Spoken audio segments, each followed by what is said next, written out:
Next, we will bring up our Land Development Code rewrite team for a briefing on the discussion of Land Development Code revision.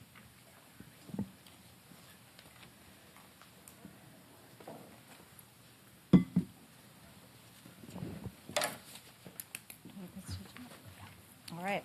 Good morning, council members. And right before you get started, I've mentioned this to the members here, but we're hoping to just have you run through the presentation without us interjecting with questions so that you can use this presentation in the future. And so we'll save our questions until the end. Thank you. Good morning, council members. My name is Anique Baudet, and I'm here with several members of the Land Development Code Revision team. Co-lead Brent Lloyd, senior planner Lindy Garwood, and our consultant Peter Park. Several other team members are available for later in the presentation as questions arise that might be best for them to answer per their subject matter expertise. So first order of business, I'd like to go over the timeline. Over the last year, council, the city manager, and staff received a lot of feedback on the previous process, which led to multiple city council meetings, which led to the adoption of the May 2nd policy direction to guide the development of the code. Since then, a multidisciplinary, cross-functional team has been assembled by the city's manager's office, team of staff, and we've been hard at work since May 2nd. Key to the Land Development Code revision is the testing of ideas in service to the council policy, as well as continued work with the community. To that end, the team held an internal testing session in late July, so that was a major milestone that just passed. And we continue to meet with a diverse array of community members.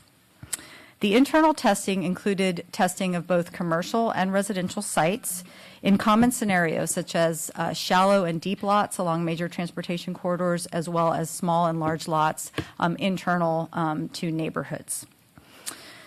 Also in the realm of community input and in service to council direction, we have carefully reviewed past boards and commissions recommendations made on the code to inform our work, including a review of multiple equity-focused reports. So that brings us to today, one of two council committee meetings that will happen in August. We're here today with you all, and we'll be with the Mobility Committee on the 21st of August. Looking ahead, we plan to have a staff recommendation released on October 4th that will include a revised code proposal as well as a map, and that will be an online release. Following the release in October, we plan to hold office hours whereby residents can come speak with staff members about individual properties or any other aspects of the code. We also plan to have at least one open house, which will be an opportunity for community members to ask questions holistically about the code, because as we know, the code covers zoning, but also various other non-zoning regulations that all work together to improve our community. Finally, as I mentioned earlier, testing regulations is an important part of the iterative process of the code, and in October we will also hold public testing. That will include, we will invite design professionals such as engineers, architects, and land planners to assist us with the public testing. In late October and before the Planning Commission hearing, which is scheduled for Saturday, October 26th, we plan to issue a supplemental staff report that we hope the Planning Commission will consider, similar to the Austin Strategic Mobility Plan process, whereby there was a lot of input and iterations that happened after the staff recommendation was released, and will indicate, what we agree with or what we would recommend that the Planning Commission consider with their recommendation to you all. So we anticipate council to have your public hearing in November, and then followed by first ordinance reading in December. So now to the topic of the briefing. Council's direction on May 2nd fell into four subject matter areas: housing capacity, missing middle housing, compatibility, and parking. Today's briefing will focus specifically on zoning as it relates to housing capacity. So I'm going to hand the presentation over to Senior Planner Lindy Garwood, who's going to brief the committee specifically on zoning categories, how we're handling residential uses along corridors, the preservation incentive, information on how we're handling accessory dwelling units and duplexes, how we're handling single-family and multifamily zones, and then the co-lead Brent Lloyd will talk about changes to nonconforming regulations specific to single-family uses. So with that, I'm going to hand it over to Lindy to go through our specifics. Thank you, Anik. Good morning, City Council members. My name is Lindy Garwood, and I'm a member of the Planning and Zoning staff. I'm here to present a few of our recommendations for the LDC revision related to zoning.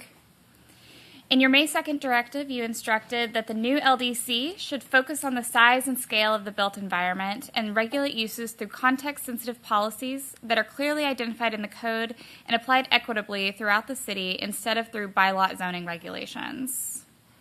In the current code, zone categories are based on separating uses, residential here, commercial here, office over here, and then overlays were added over time that allowed mixed use, such as VMU. In our previous effort, we created zone categories that promoted mixed use and context-sensitive development, things like Main Street and mixed use. And in our effort today, we plan to carry forward those draft 3 categories, but simplify them with fewer zones within the zone categories themselves. The effect of this change is it'll be more intuitive and simplified with context-sensitive with a context sensitivity that allows us to provide the code more consistently across the city and have less reliance on by-lot zoning regulations. Oh, sorry. Thank you. So as a refresher and reference for the future slides, here are the zoning categories that were developed in the previous effort that we're carrying forward today. Residential house scale, which allows house scale buildings with varying amounts of residential units. Residential multi-unit, which provides a transition between the low-density residential house scale and the higher-density corridors, which have mixed use in Main Street. Mixed use, which by its name allows a mix of uses, including office, housing, employment, services, and amenities. And then Main Street, which is really centered on transit centers and walkable areas, offering connected housing with jobs and amenities. There's also commercial and industrial zone category and other, which includes things like public, park, agriculture, aviation, things like that.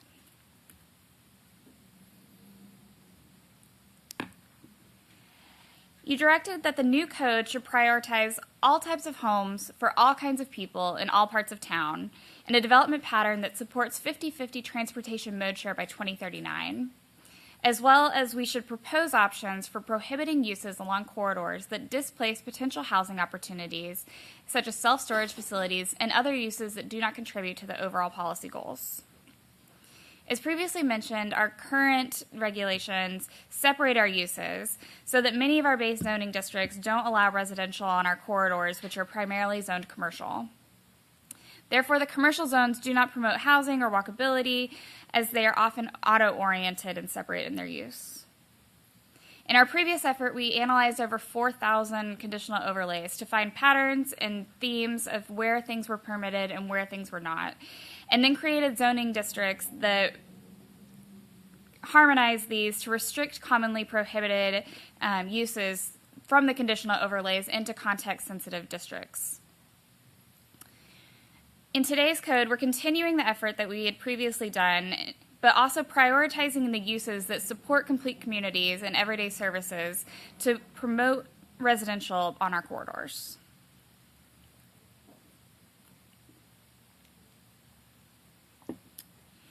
You also directed that the preservation incentive should be expanded citywide so that an additional unit beyond what would otherwise be allowed is allowed with the preservation of an existing structure. And if an existing affordable home is preserved, the balance of the lot's entitlements can be used to add dwelling units. You also asked that we identify and implement opportunities throughout the code to encourage preservation of existing housing, especially market rate affordable. In our current code, this incentive does not exist.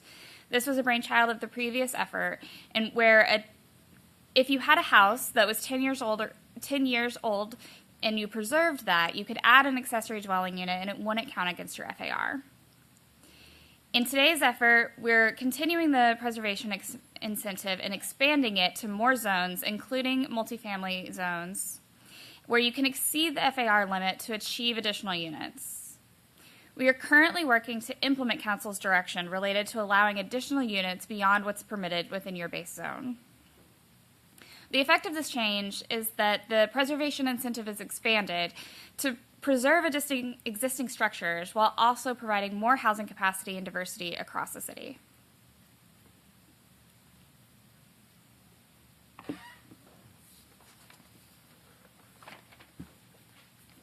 Council also directed that we allow accessory dwelling units, also known as ADUs, to be both external, internal, and attached, and to be permitted and more easily developed in all residential zones, as well as to create measures to disincentivize the demolition and replacement of existing housing with a single larger housing unit. Under current code, ADUs are allowed in most residential zones, but are complicated to build with many restrictions on placement and use and who can live there. And duplex and ADU is a very narrow defined term. Under the previous effort, we clarified where ADUs are permitted and simplified their regulations to create more flexibility for configuration of both ADUs and duplexes. For instance, ADUs could be internal, they could be attached, they could be external, and duplex constructability was simplified. Under our current effort, we're increasing that flexibility by allowing at least 2 dwelling units in every residential house scale zone. For instance, if you have R2, which stands for Residential 2, which allows 2 units, you can have a house and an ADU, or you can have a duplex. Because the built form of an internal ADU is so similar to that of a duplex, we are allowing duplexes everywhere that we're allowing ADUs. This will simplify regulations, as well as increase flexibility for homeowners who wish to add more units to their lots. And it will allow more units in more places, which ultimately gets to Council's greatest goal of more housing throughout the city. And with that, I'll turn it over to Brent Lloyd to discuss single-family uses in multifamily zones.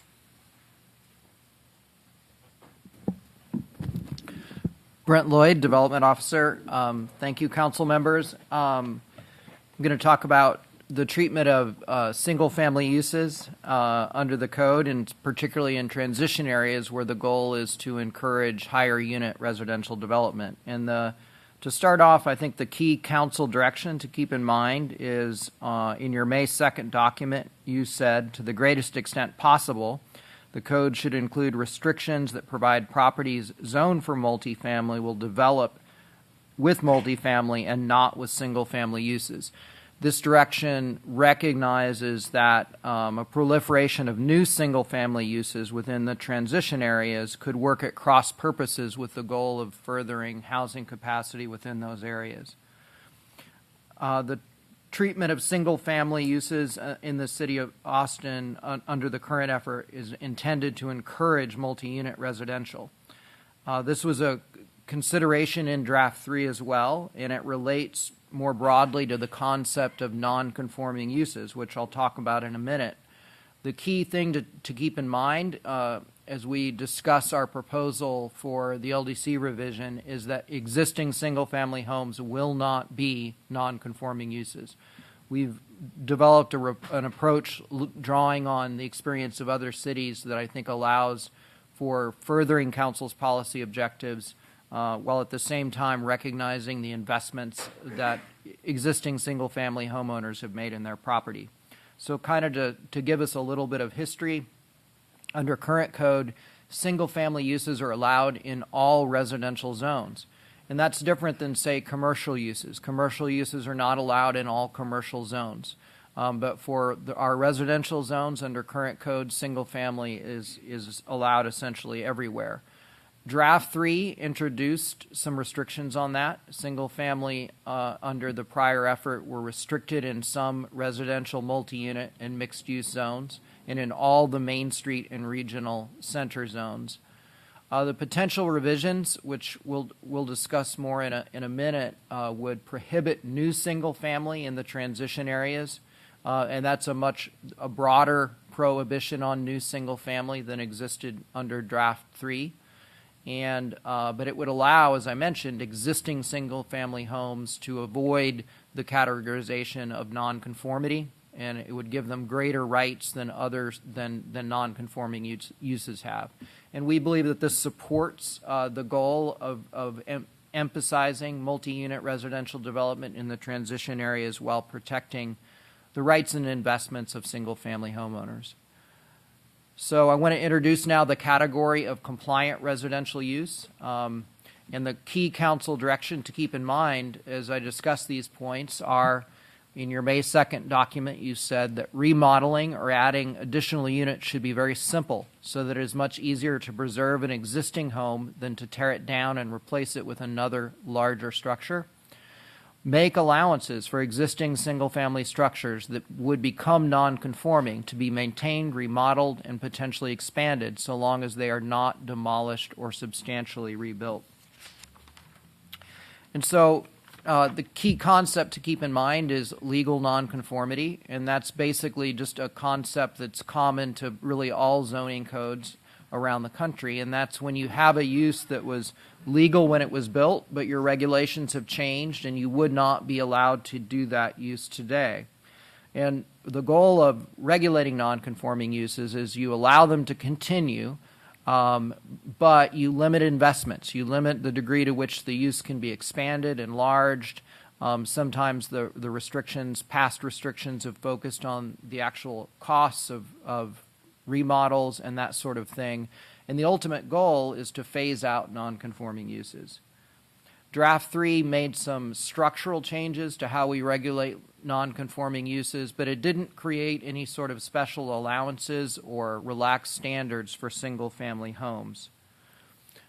The potential revisions, the revisions that we're proposing in connection with the LDC revision would allow single-family homes that would otherwise become non-conforming in the transition areas. It would allow them to continue and be maintained.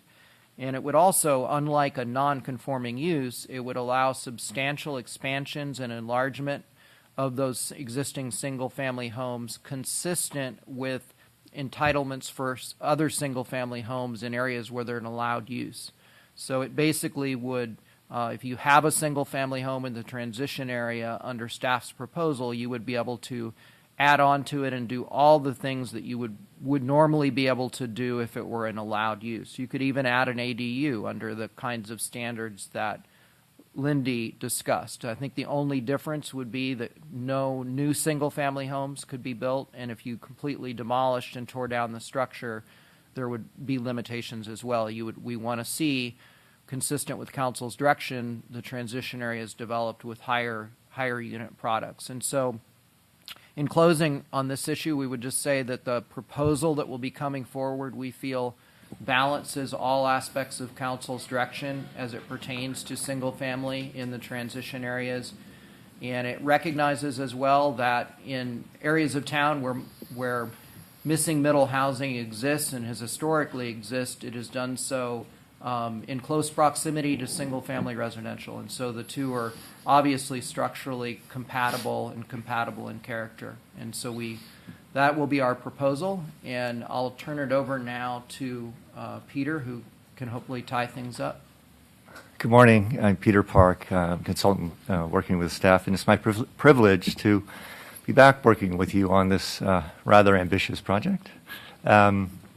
I've had some experience working on the project, and I can say that working with the staff the last few weeks, two significant different things. Number one, the council direction that was provided is enormously helpful in, as I'm seeing and watching the progress of the work, having that guidance has been a really terrific. It's been a godsend in terms of being able to establish and refine the code. The second thing is the interdepartmental coordination that I see happening. Anik mentioned the benchmark testing that we did. And just in terms of the contributions and how staff across departments have thought about this and how they have identified where some of the conflicts might exist. The dialogue and the discussion and engagement of the staff and production of the code is significantly different and much better. So I would say that, this work has always been guided by how do we make a better code, right?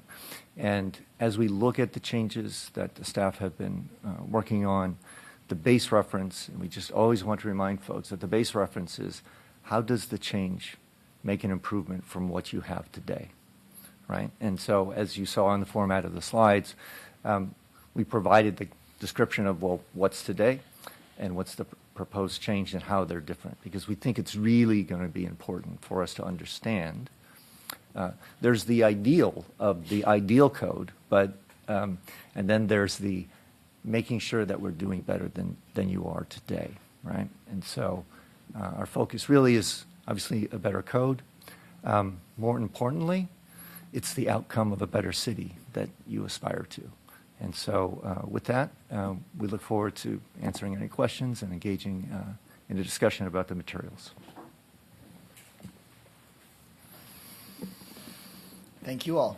I really appreciate it, and it seems very clear that the council direction that we worked so hard on has set us on a path of some clarity, and excited to see what you all publish and produce in October, and hope that over the coming weeks that we can start doing things like this so that people can see the product that's being created and where it is that we're headed, so that in October I don't think there are going to be any surprises, because it seems very clear that most of any surprise was already given up in May. Was that when we did or June? April. With that document, it felt like it could have been a whole year of working on it, or 7. And so I appreciate everybody's hard work on that and in implementing that. Are there any questions here from the committee? Councilmember Flanagan, or Vice Chair Ellis, and then Councilmember Flanagan. Sure. You talked about interdepartmental collaboration. Can you talk a little bit about collaboration with transportation department, since I like your term of Main Street and kind of knowing there's going to be some places where there's going to be more transit and more density as we directed in that document. Sure, Anik Baudet, I can respond to that. So in another life, I play assistant director at the transportation department. So yes, we have been, since May 2nd, collaborating with Capital Metro specifically, but also, there's a lot of aspects of the transportation chapter. But I'll first speak to units and housing capacity as it relates, because that's the subject today, but as it relates to transportation. So as you know, through the ASMP process, the Strategic Mobility Plan, and through CAP Remap and also Project Connect, there's a close tie to what's going to be needed in the future in order to continue to improve the reliability and frequency of transit, as well as increase use of other modes, which is our 50-50 mode share goal. So we've met extensively with CAP Metro planners trying to understand what is the minimum amount of densities that we need on the transit priority network that was adopted with the Strategic Mobility Plan, but also looking to the future of what are the feds going to be looking at, federal transit folks, with regards to any grants that we may be seeking to help us with the funding of improving our transit. So that work is continuing closely with the planners and the group that are doing the land development code revision, as well as with CAP Metro.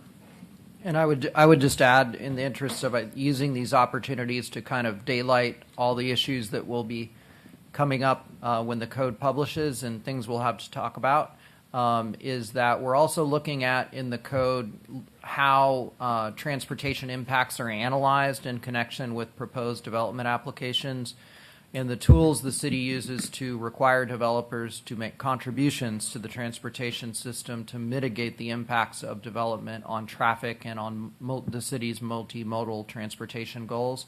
And so there's a lot of procedural work that's going into the code to coordinate those efforts and to ensure that transportation impacts can be considered in development review, but also with a recognition towards the upcoming street impact fee discussion, which very much plays into holistically any consideration of how we're dealing with transportation impacts, and just also the levels of complexity that can occur when development applications are subject to different levels of sometimes complex reviews. So all those issues are on the table, and there will be, I think, reasonable focus changes proposed in each of those areas as well.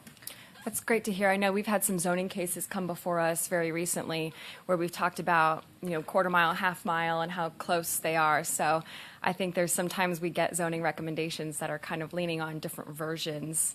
And I think we're trying to create a pattern where it should be a little more expected, like what we're looking for, that we want to have high-capacity transit. We want to have dense housing along those corridors. So I think this will help get us the rest of the way.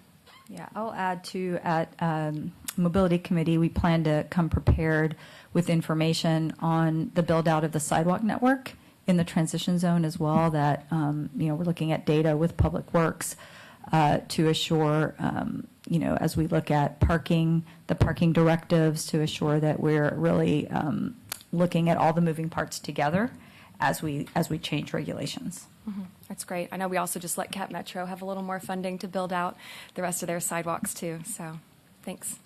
Welcome. Mr. Flanagan. So I am really impressed by the compliant residential use concept. I think that's just genius to address what I think the council's intention always was, but was very hard to define. I think that's going to be really helpful for the community to understand how these changes are going to impact. So thank you for that. That's really, really good.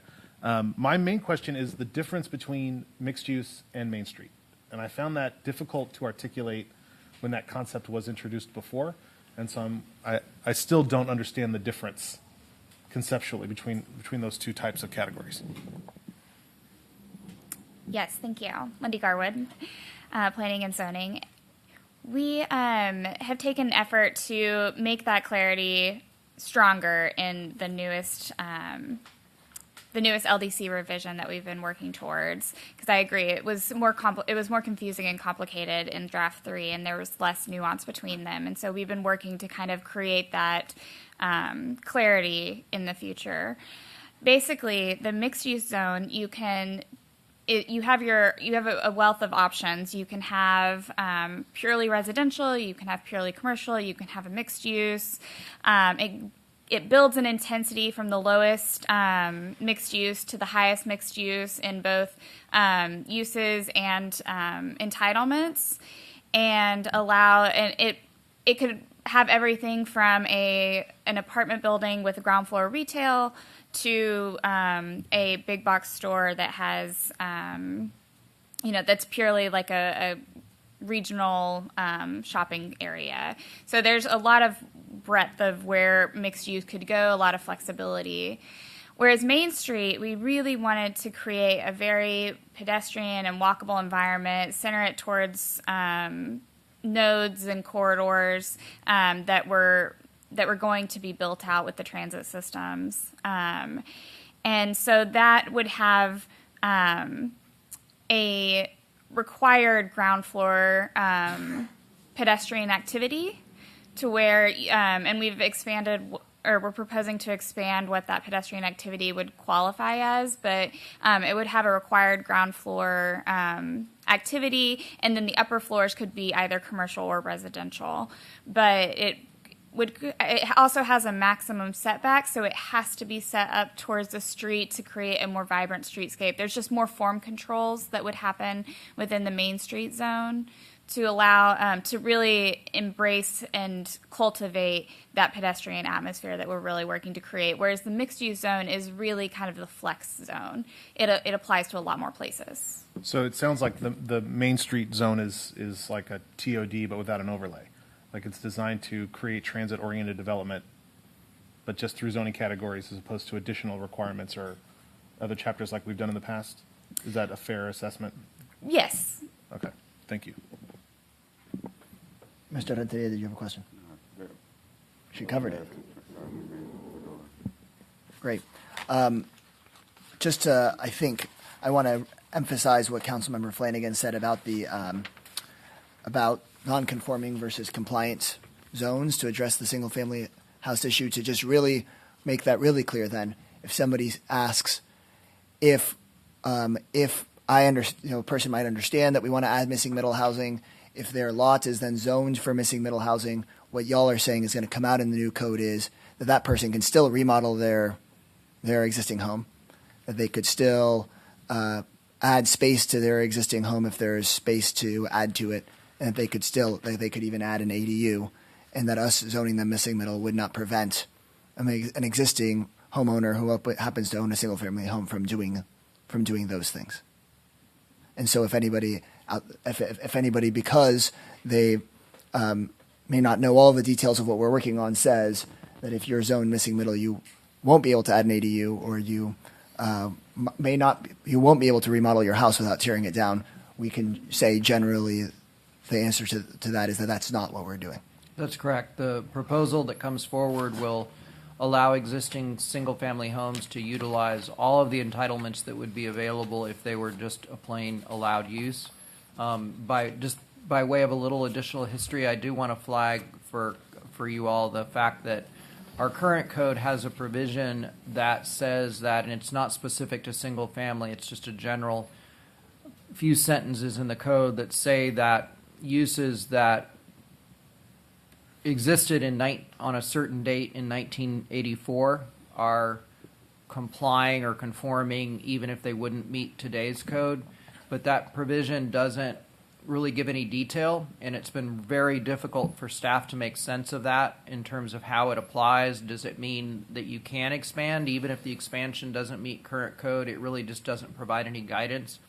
And so the provisions that we're going to be bringing forward will clearly delineate what the entitlements are and specify what's allowed, what's not allowed, and with a goal towards protecting the investments of existing single-family homeowners and allowing those properties to continue enlarging just as if they were an allowed use. But then the idea being that if an investor purchases the home, an existing single-family homeowner decides that they're going to sell their home, as many folks do, and then an investor decides to tear it down, they can't go back in and build a really big single-family home in that area that we've designated where we want more missing middle, smaller housing types. What they'd have to come back and do is do something that is more compliant with the zone, which would be smaller, most likely attached housing types as opposed to the big single McMansion. That's correct.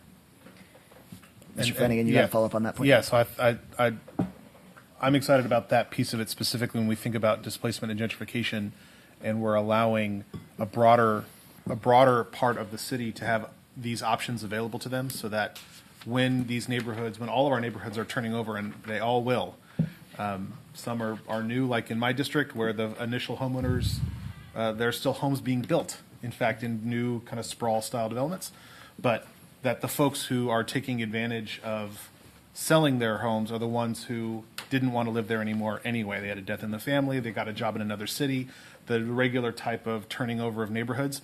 But the folks who don't want to leave, who do want to stay in place, have more tools at their disposal in order to maintain and leverage their properties in those neighborhoods. So I think it's a really exciting thing to see that applied broadly. Right, including this preservation incentive piece, meaning that we're going to be looking at whether they can add an additional unit beyond what they're otherwise allowed to do while staying on their land.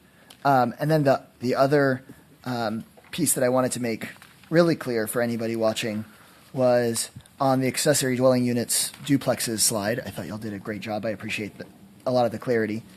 In the potential revisions, it says we want to allow at least 2 dwelling units in the residential scale zones. And what I want to make really clear for folks, and I think because it's not always as common knowledge, is that you're already allowed 2 units in virtually every residential zone that I can think of. It's just sometimes really hard or complicated to do. But I want to make it really clear for folks, my understanding generally of the residential zones as we know them today are SF1 through SF6 and MF1 through MF6. And there are people with single-family houses that are zoned MF1 through MF6. And if they're zoned MF1 through MF6, my understanding is you can add an ADU you're not banned from adding an ADU to your property in those 6 zoning categories, right? Yes. So you're allowed to do that in those 6. And then in SF3 through SF6, you're also currently allowed to add an ADU. In SF2, you are allowed to add an ADU, but either your lot has to be really big or you have to build an ADU or a second unit for somebody that works for you, which we've gone over a few times. And then in SF1, you're even allowed to do it, but you have to have a really big lot, and it's very complicated to add a second unit. So just to be really clear with the community of what we're working on here is all the residential zones as we have them today allow 2 units, but for a lot of folks, it would be really, really hard or really complicated to do, or we have rules like the person has to work for you, which just doesn't seem right for any day's standards. And so, but that for folks, it's not like we're making a change to say that there are zones that did not previously allow a second unit at all, and now they will. It's that our zones make it complicated and very different what the rules are for adding a second unit, and now we're going to try to simplify those. Is there anything I said there that's different than what you guys are planning on bringing us in October? Yeah, that summarizes it. Okay, just because I don't want the word getting out that there are some zones that only allowed 1 unit, that now we're going to allow 2, given that actually all of our zones have always allowed 2 or more. It just has been pretty complicated about how you get there. And to be clear, for better or for worse, none of this changes the community's deed restrictions. That's right. Chair, I do have a question. First, I want to welcome you back, Peter. Thank you. I know that you probably, when you got off the airplane and felt this weather here, you probably said, "Oh my God, where I'm getting into." Yeah, you keep it pretty warm here. We like it hot. But my question is that, in the previous ADUs, you have a lot of restriction, especially with parking. When I built mine, I couldn't build restrooms and showers on the bottom part of where the parking garage was at. Are we going to relax those type of rules also in this new code? Yes. So in the previous work, we had reduced the parking to 0 for an ADU throughout the city, not just within a certain distance of the corridor. And then we also relaxed where it could be, whether it could be internal, attached, external. It was very flexible. You could even turn your existing house into an ADU and build a second unit as your primary house, as long as your first house was under the threshold size limitations. And then in draft 3, the size limitations were based on your size of your lot.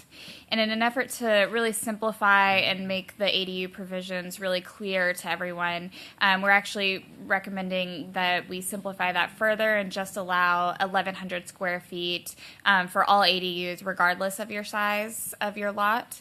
That way it's just one uniform size and people don't have to have concerns about what's allowed on their lot. We've also, in the previous draft, there was restrictions on what size or how much square footage could be above the ground floor. And in an effort to provide flexibility for the lot and really make an architect's job easier trying to fit all the different units on a site, we're recommending that we remove that restriction to where you could put the entire ADU on the second story or on the first story, wherever it's most convenient for the homeowner. Great, thank you. Were there any changes? I know that in our council direction, we said we wanted to make it easier for the ADU to be internal, external, attached, detached. I've generally, as Councilmember Renteria, heard that those different types were difficult based on the shape or size of your lot or the district your lot was in. How are we trying to make that piece easier? I know in the effort from the past we were working on that some, but I don't know whether you're just carrying that piece over or if with that direction you're thinking, you know what, to really make internal ADUs work better, we're going to do this, or to really make it easier to have one that is attached, we're going to do that. I know it's something you already worked on, and so you might just say that you're carrying over what you did, but. I believe the primary change that we're recommending for that is the second floor restriction that really limited where you could put your attached unit or your detached unit or even your internal unit. It made it where you had to have a ground floor aspect of your ADU, and now that's no longer the case. So it really can be the second floor of a house, or as long as you meet the building code requirements. That's great. And I hope you all think of finding ways to make it so that if somebody wants to build their preservation bonus unit and the ADU at the same time, that there's some way that it's clear within the code that you could file something to build both of those at once, so that folks aren't having to go sort of through two separate processes. So say that they were going to build their ADU and then they have the ability to build an additional unit beyond what's otherwise entitled through preservation, that they could do them both in the back, or do them one attached and one detached, or whatever, just as you guys think. And I think that's less a question for now, but as you guys get closer to October, to be thinking about ways that could be easy for people. Anything else? Okay, great. Really appreciate your time, and we'll be seeing a lot more of you soon. Thank you. That wasn't supposed to be scary. Okay,